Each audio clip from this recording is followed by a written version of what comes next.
Man, what a way to start December. Then with a movie about family rivalry, Nightmare to Christmas.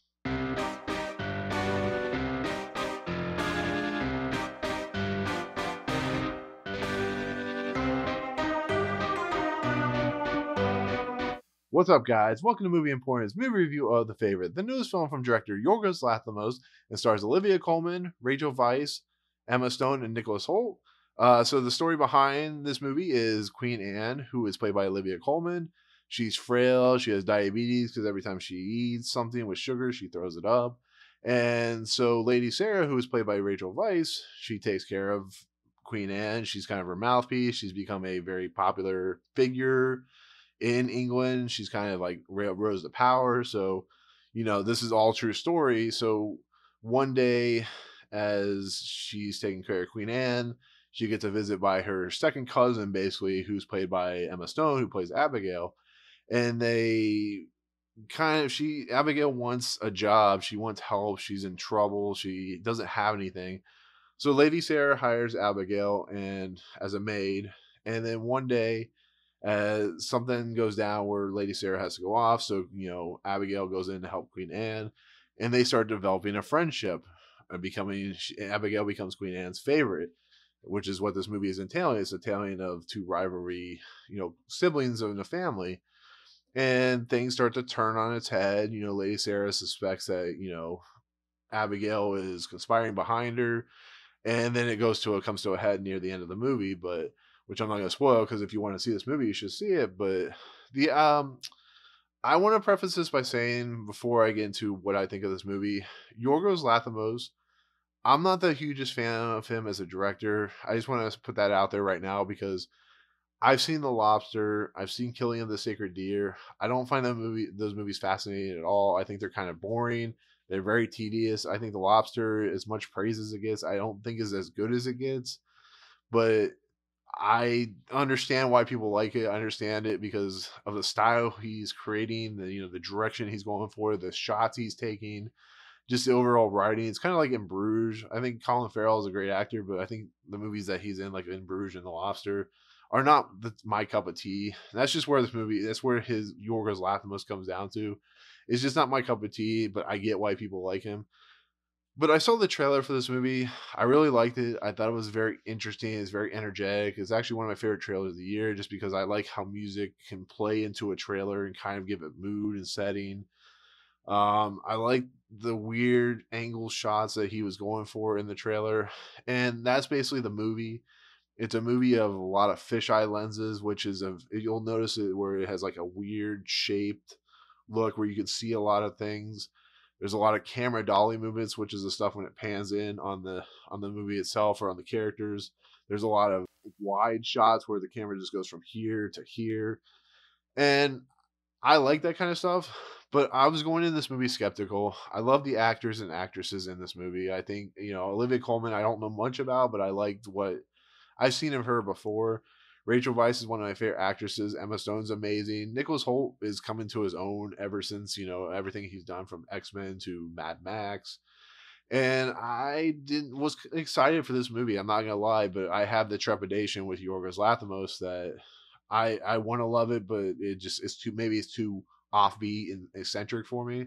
And to be honest, the movie's actually really good. It's not for everybody. It's a very slow burn movie. It's a very darkly written movie. It's very dark comedy, which is the other movies are similar to, except for Killing a Sacred Deer, which is not really a comedy. But this movie has a lot of just fantastic, interesting characters. These characters are very outrageous. They're very dark characters. Nicholas Hoult is basically trying to worm his way in to become prime minister, which is his character eventually became like a unofficial prime minister until the actual prime minister. Olivia Colman, who's playing Queen Anne, is just she has like dementia, she has a diabetes issue, and she's amazing in this movie. And so is Rachel Weisz, and so is Emma Stone. This movie just works on so many different levels. It's not going to be my top 10, which is fine because there's a lot better movies out there that I enjoy, but a lot of people will put this in their top 10. I understand why, because it's a beautifully shot, it's a beautifully acted movie. It just doesn't hit in all cylinders for me. There's parts that are really slow or really tedious, which is what Yorgos Lanthimos is known for. and just a lot of stuff just doesn't, to me, it doesn't work. It bogs down the pace of the movie. But you go into these types of movies knowing that it is going to be slow burn, but you also know the acting is going to be impeccable, and that's what you get here. You get impeccable acting that lifts the story up, and the scattering use of music is just, it's quite amazing what they were able to do with the music. Cinematography is beautiful. This movie looks like it could be like a Barry Lyndon style movie, and there are parts that are actually definitely funny in this movie and very dark. And the rivalry between Emma Stone and Rachel Weisz is perfect. And like I said, I would put up all three of these actresses for Oscar nominations, but there's I've said that a lot of videos, and it's not going to happen. But this movie just, it has a lot of stuff going for it, and it plays out really well. The fact that Abigail goes from this like meek character to this very angry, and she's very forceful, and she's worming her way in like kind of like a leech. And then to see how that plays out, and to see how the Lady Sarah plays out, and how a lot of the stuff really happened. And then there's the whole idea of that, the Nicholas Hoult character is trying to get this war to be stopped. That it's the French English war, that kind of stuff. And to see him like play both sides, and he's playing, getting Emma Stone to be on his side because he wants her. She's becoming the favorite of Queen Anne, and I don't know. It's just, this movie it's a great movie to watch. Like I said, it's not gonna be for everyone, but I enjoyed it a lot.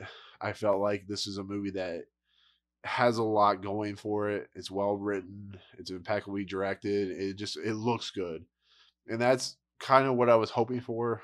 I was worried, like I said, but I actually felt really relieved, and I'm glad I didn't do this review as soon as I saw the movie. Thank God I had to work last night, but not that the fact I was able to kind of think about the movie gave me a little bit of just momentum of thinking that this movie was really good. Because when I left the theater, I was like, I don't know what I think about this movie, but sometimes when you give it a little bit of time and effort and just thinking about the movie in general, sometimes you just will come down to really liking the movie. And I really like this movie. I can definitely recommend it if you can kind of go for these things. But yeah, when Oscar season comes around, this will probably be Best Picture, Best Director, Best Writer.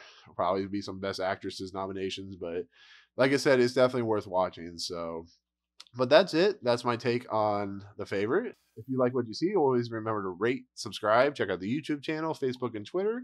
Email nlapola1138@gmail.com if you have any questions. Let me know if you're going to see this movie, if you've seen The Lobster or Killing of a Sacred Deer, which I know probably a lot of you haven't, but I'd be interested to know. But otherwise, you guys have a great day, and we'll see you on the next video. Peace.